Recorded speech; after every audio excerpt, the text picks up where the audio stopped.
Hey, what's going on, everybody? Welcome to another exciting episode of Meet the. I'm Troy Rawlings, and today I was almost about to say longtime friend. It seems like we've been longtime friends, and we finally No. got a chance to meet recently in Beverly Hills. She was here in Los Angeles taking care of some business, but I'm gonna let you know all about this young lady, this amazing visionary businesswoman, entrepreneur.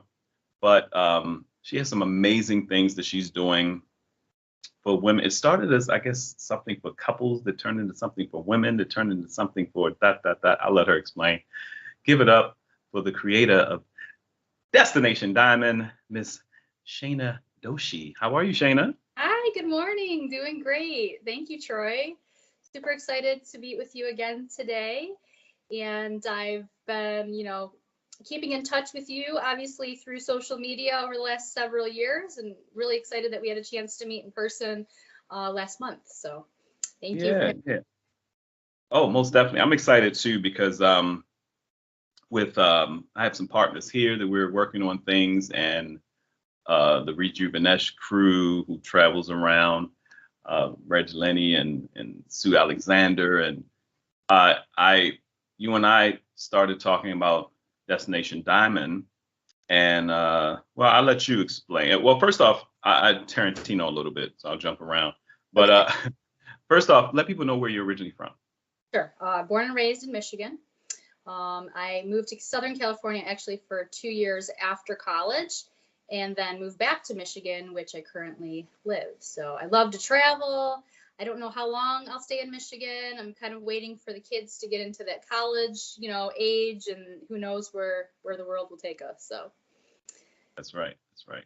And Destination Diamond initially, explain to people what Destination Diamond is. Well, I guess the origin of it and what it has become.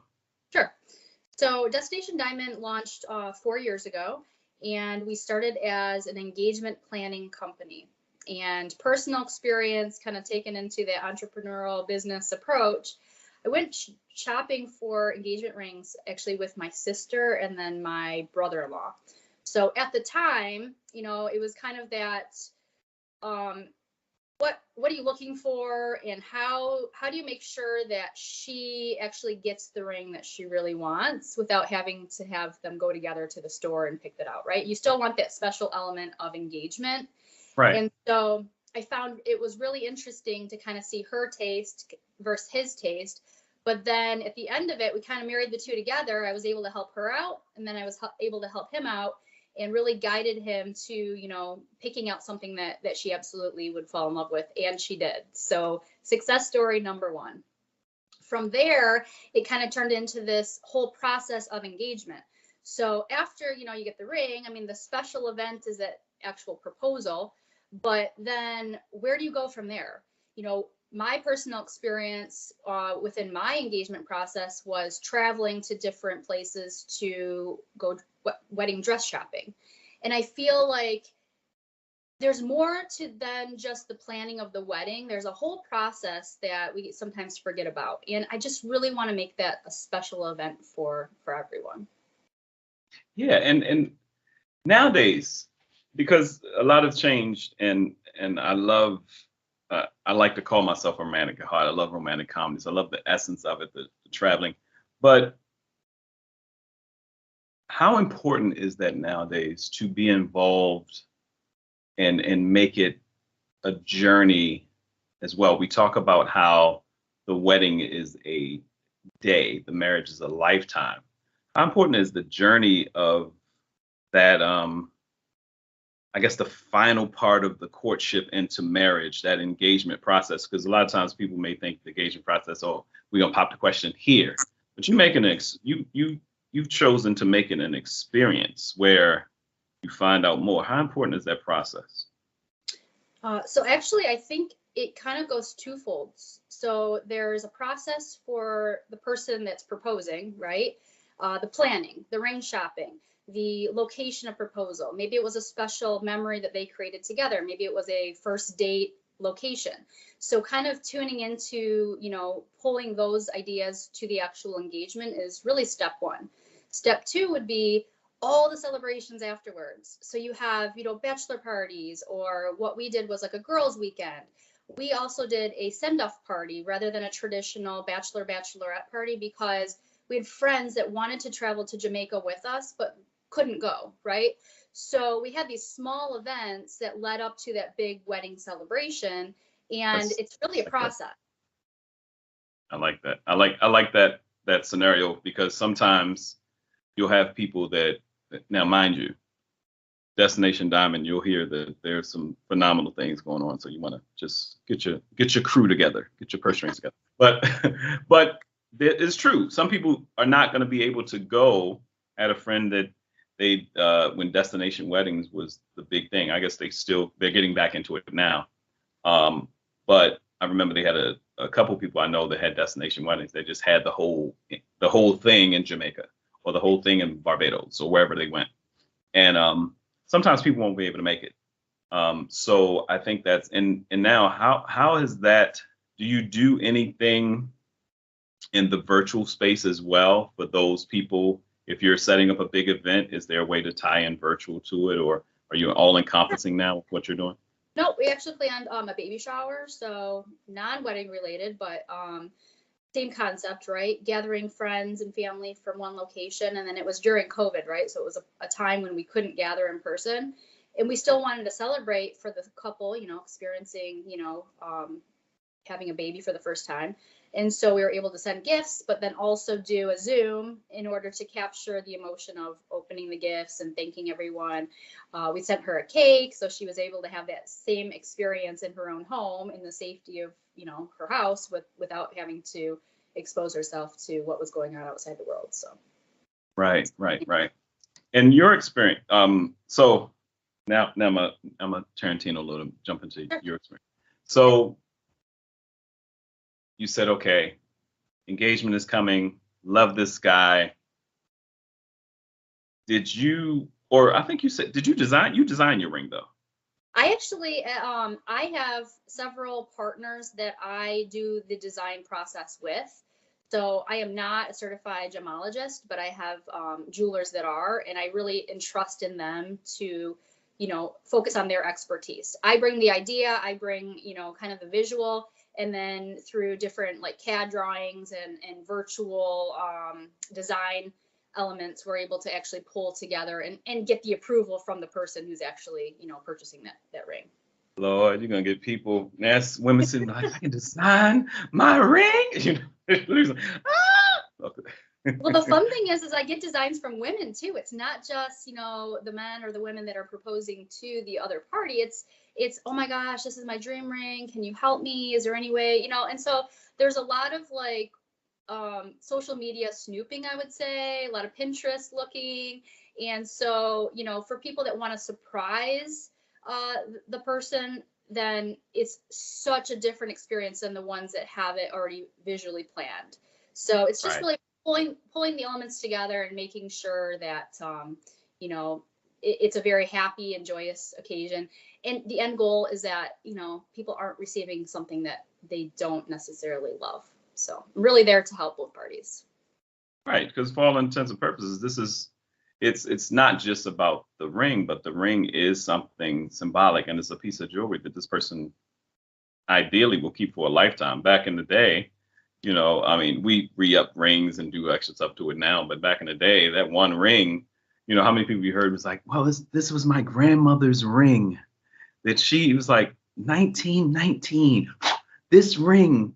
So speaking of that, though, that's one of my favorite projects to work on, is those heritage stones.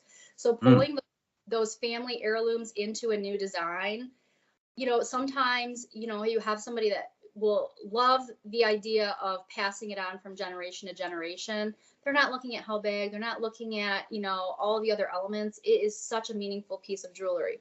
In other cases, it's the exact opposite. They're like, I don't want grandma's ring. I want the big, I want the bold. And so you really have to gauge your audience. And so initially it was, Destination Diamond, was romance, the experience, all this wonderful stuff. And then you started evolving. The company started evolving. Your vision started evolving into the entire woman, the entire person, how did that transition occur? When did you shift and see that it was more of a lifestyle company? So it actually happened during COVID, Troy. We were, all in lockdown. And personally for me, I was somebody who has practiced yoga for over 20 years. And so I decided during that period of time that I wanted to really dive into the yoga training and become certified myself. And the idea of me as a businesswoman bringing together not only the element of girls' trips, right, or retreats, but understanding that those could also play into the engagement process. So we launched actually this past summer, our first Destination Diamond yoga retreat, which we traveled to Sedona, Arizona. We kind of chose that location as kind of our benchmark. One, it was a place I've never been. Two, it is a vortex of energy. So for anyone who has or hasn't been there, definitely check that out. And then also, my big goal going through the training process of becoming a yoga teacher was the experience that I can bring for women maybe to travel to India at some point. So it's going to be a much bigger experience than just these small yoga events. It's going to be really a very spiritual, a very healing, filled with wellness. So we're really just trying to tap into, all the things that we experienced during COVID, a little bit of charity, of giving back, very much a proponent of philanthropy, and just trying to tap into experiences for women who may or may not have a circle of friends or a family that they travel like this with. So really opening up the doors to and be inclusive and help other people find that space to travel and do something for yourself. And you do have a lot of women that already have, believe me, we get jealous. You and I have talked about this. I'm working on putting together a men's retreat because we don't retreat. Women can start off like, we're just going on a girls' night out. And then she come back, honey, it's going to be a girls' weekend. It's like, what's happening now? It's like, we just got to get away. We just got to get away. Women can decide like, you know what? Angie had a breakup. All of us are leaving. Leaving where? We just need 2 days. Women will retreat, and go away. And also women are very good about getting their crew together. They have 4, 5, 6 women and roll out 10 women and they'll roll out. So Destination Diamond and what you guys and some of the events and stuff are going to be perfect for it. But what about that? There's some women out there. This has been a big thing, especially in the self-care, self-help, self-love time that we're in. There's some women that feel like they need a new crew. Mm-hmm. They've separated during 2020. They've changed in their life, or they were I know so many women who are just hardcore business women, and they're getting to the point that they realize they're in the next portion of their life. They're not no longer in their 20s, no longer in their 30s, and they need to do more for themselves.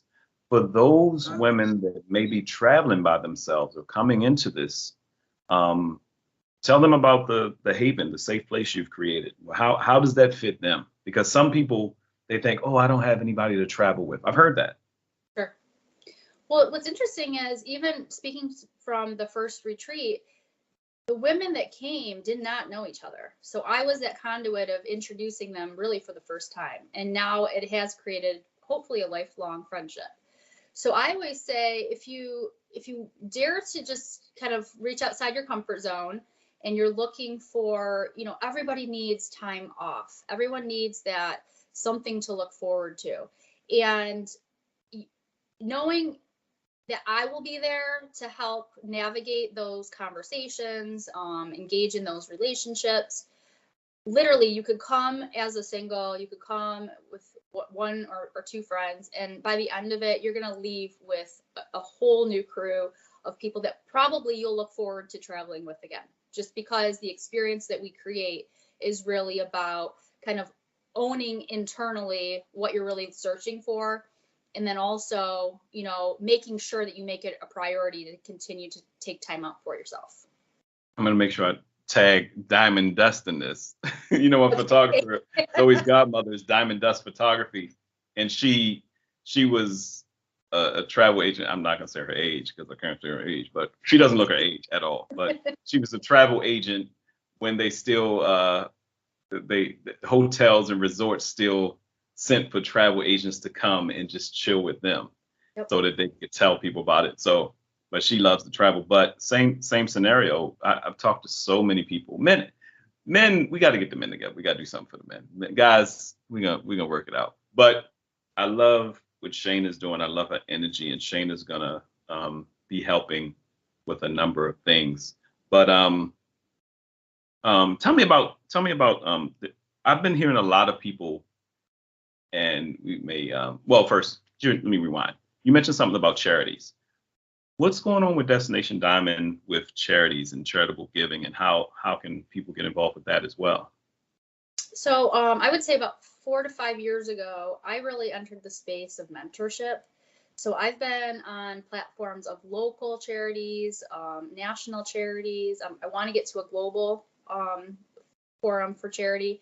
But I found, even though we're so busy and we have so much to do, myself included, 4 kids, married, full-time job, Destination Diamond is literally something that I've evolved over the last 4 years as a secondary hustle, right? This is not my main thing, but the importance is I have always made time for my mentorships and for the act of collecting, maybe it's funds or maybe it's gifts, especially around the holiday season.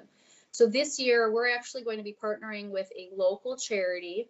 I will announce it once it's defined. We're still in the process of outlining, exactly how we're going to go about this partnership. But whether it's a donation of monetary goods or it's a item that maybe would help support local women and children in shelters, we just want to be able to give back because personally for me, I feel like I'm so blessed. I have more than I need. I don't need extra stuff. I just want to be able to help those that are less fortunate and really pay it forward with every ounce of energy that I can. And then I ask my friends and family to please help and contribute too, because I can't do it alone. It has to be a community effort. And sometimes $5 or $20 or $100, you don't even know how far they can go.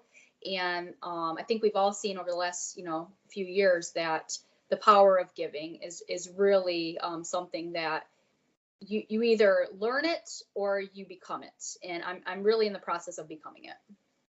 That's great. That's awesome.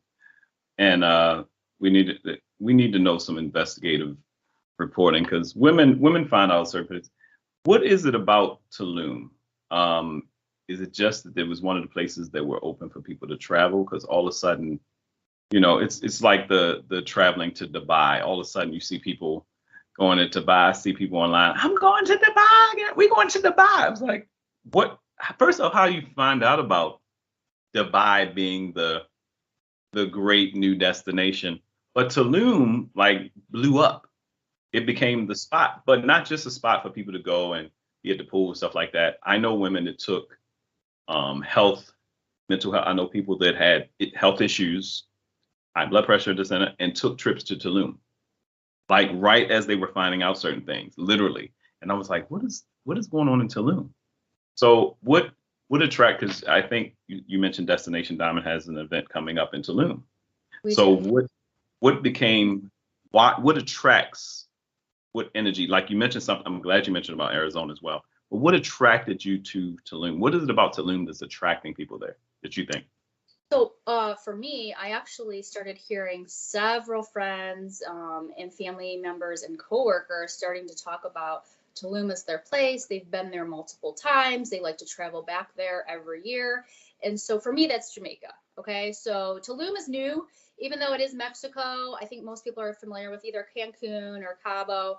I've never been to Tulum, so I'm really leaning on the expertise of people who have previously been there to really kind of help navigate us on some of the agenda and the locations. But it's also a very, I want to say shabby chic boho vibe. And so that's kind of the brand that we're trying to create too with these retreats is, you want to feel a little bit carefree and relaxed, obviously. Right.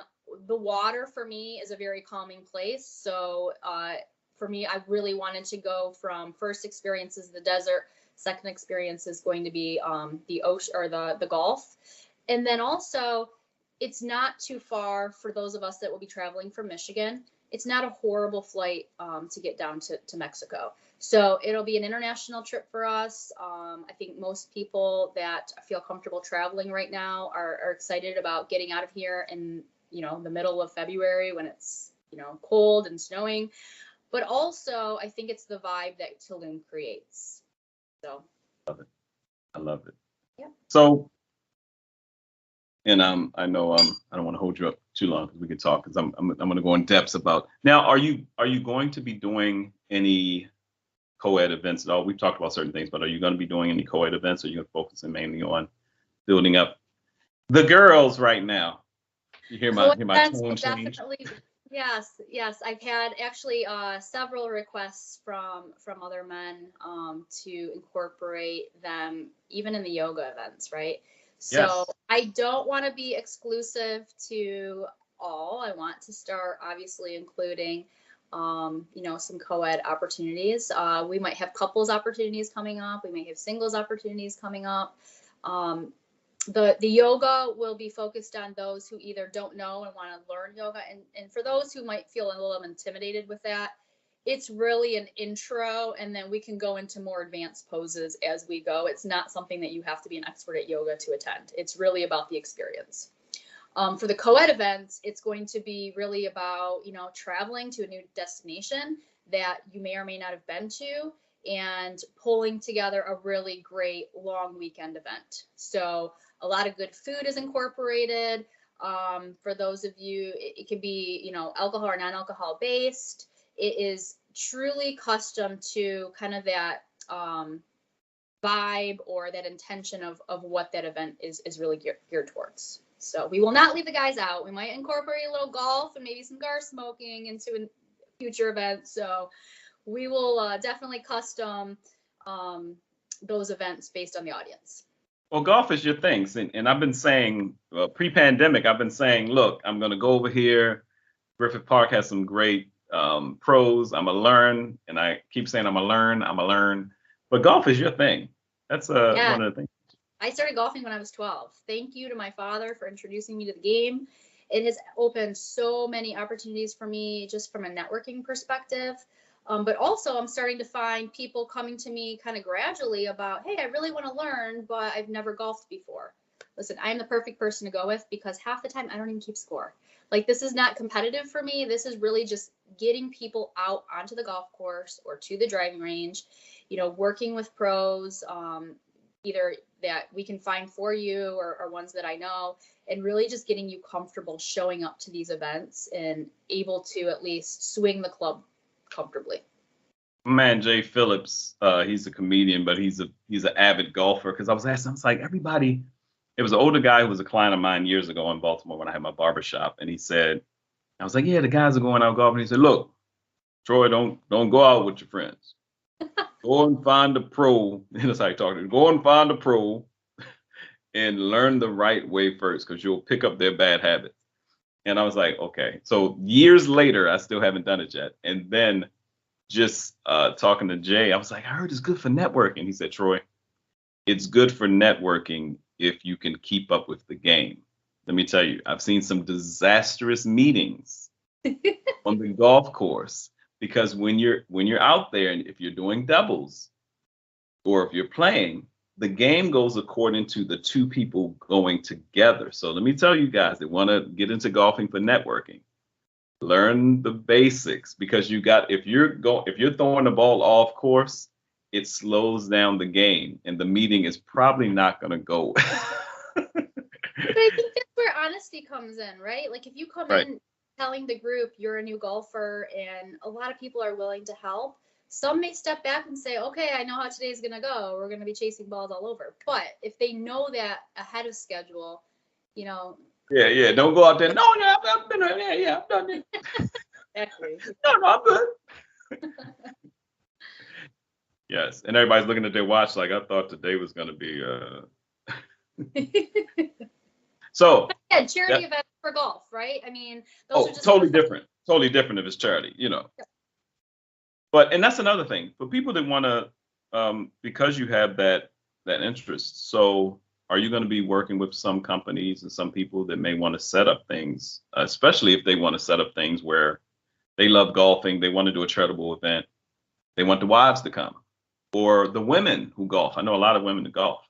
So the women that golf, if you set up a event for them, or different destinations where people can go and get some good golfing in. Absolutely. So I actually am part of a group at my corporate job where we've actually started a women's golf league. And it was really for that intention of having a seat at the table or having that space to be able to talk business outside of the office, right? So we're looking at a couple destinations. I'm not sure if we're going to lock anything in the next 6 months. It might be a next summer type event. But I will definitely keep everybody in the loop and let you know where we travel to. So if you're interested in that and yoga's not your thing, maybe a golf resort and a golf, trip might be more up your alley. So. Now, I do love, and I'll touch on it. I do love the fact that you said doing a yoga event. I'm sure there are others, a yoga event going to India as well. Yes, that is my ultimate goal. So I'm actually going to be traveling there in February on personal business, but I also have the opportunity to, while I'm there, take a few classes and really kind of home into, this is the motherland of yoga. So the timing actually worked out really well. We're going to be going early February, right before the Tulum retreat. So I'm going to have some really cool goodies I'll be able to bring back for the women and really absorb all that amazing energy and pass it forward to anyone that will be in Tulum. Very cool. Very cool. Shana Yes. Doshi, I appreciate you so much. Let people know how to get in touch with you and how they can keep up on everything that's going on with Destination Diamond. Sure. So I try to streamline everything through Instagram.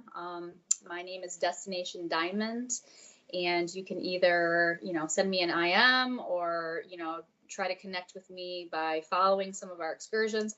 I post a lot of personal and business travel. So you might see me popping in different places. A lot of people ask me, like, how do you travel so much? And I said, I make it a priority. Some people spend their money on other things. I spend my money on travel and experiences, and it's something that I'm very passionate about, and I really want to be able to pass that on to other people. So thank you so much, Troy. Appreciate you. Oh, more to come. We got a lot more to come. I appreciate you taking time out. It's great to finally start pulling all this together. It's been like you said, it's been a crazy 3 years. It seems like the time has been crazy, but it's time for people to get to a new level and create their new normal, create the new normal for their lives, not going backwards, but going forward. So I appreciate what you're doing with Destination Diamond and everything you guys are doing. So thank you so much. All right. So talk to you soon. Talk soon and have a good weekend. You too. I'll talk to you soon. Okay. Thank you.